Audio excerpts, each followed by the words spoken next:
आवाज़ की दुनिया के दोस्तों, आप सबको रेडियो सखी माधवी का प्यार भरा नमस्कार।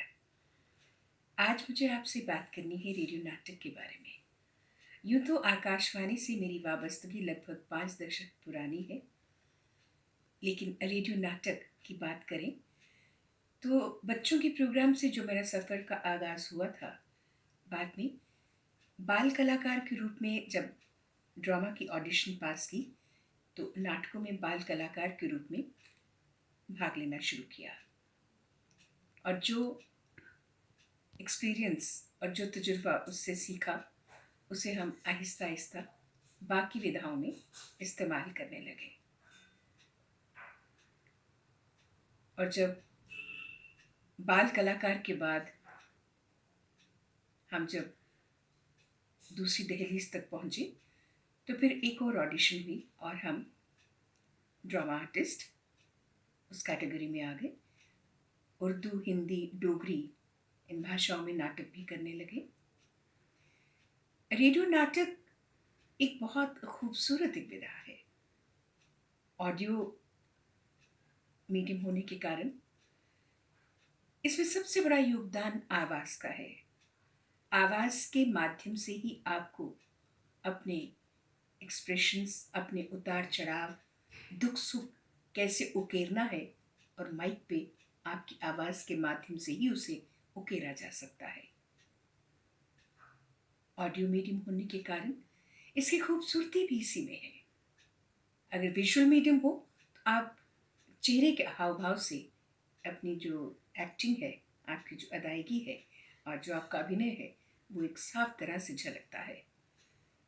रेडियो में, आकाशवाणी में आवाज़ के माध्यम से ही आपको उतार चढ़ाव, अपनी आवाज़ को पॉलिश करना है, कल्चर करना है और उसको नर्चर करना है। आवाज़ के माध्यम से ही आपके जितने एक्सप्रेशंस हैं वो आपके श्रोताओं तक पहुंचते हैं। और रेडियो नाटक, हम तो यूँ कहेंगे बचपन से हम भी रेडियो नाटक बहुत सुना करते थे, जबकि हम रेडियो नाटक करते नहीं थे तब। तो अपने तकिए के नीचे रेडियो या ट्रांजिस्टर रख के हम रेडियो नाटक सुनते थे और बहुत ही रोमांचित करने वाला अनुभव होता था वो। रेडियो नाटक आपको अनुशासन सिखाता है। भाषा के संदर्भ में आप अनुशासित होते हैं और हर शब्द का सही उच्चारण और उसकी अदायगी रेडियो नाटक से आप सीखते हो। यूँ तो आकाशवाणी में मैं वरिष्ठ उद्घोषिका के पद पर कार्यरत हूँ, लेकिन आकाशवाणी में रहते और ऑडिशन वॉइस होने के नाते रेडियो नाटक गाहे बगाहे हम करते रहते हैं। और रेडियो नाटक से जो कुछ तजुर्बा आप सीखते हैं और जो कुछ फाइन पॉइंट्स आप सीखते हैं, वो आप दस्तावेजी फीचर हो, रूपक हो, या कोई कहानी का वाचन हो, या फिर 23-24 साल तक पारिवारिक रूपक दरीचे जो आकाशवाणी जम्मू से सप्ताह में 2 बार प्रसारित होता था, उसके एक अभिन्न अंग के रूप में मैं उसमें काम करती रही। और वो मेरे लिए एक बड़ा एनरिचिंग एक्सपीरियंस था। बहुत कुछ सीखा मैंने उससे, क्योंकि जो मेरे बुज़ुर्ग थे और जो मेरे सीज़न्ड कलाकार मेरे साथ थे, उनसे मैंने बहुत कुछ सीखा। जैसे महमूद अहमद हो गए, जे.एस. परदेसी जी हो गए, सी परवाना, इन सब से बहुत कुछ सीखा। रेडियो नाटक यूँ तो जैसे मैंने कहा विभिन्न भाषाओं में हमने किया, और एक भाषा जिसका कभी मैंने सपने में भी नहीं सोचा था कि मैं नाटक करूँगी उसमें, वो भी करना पड़ा।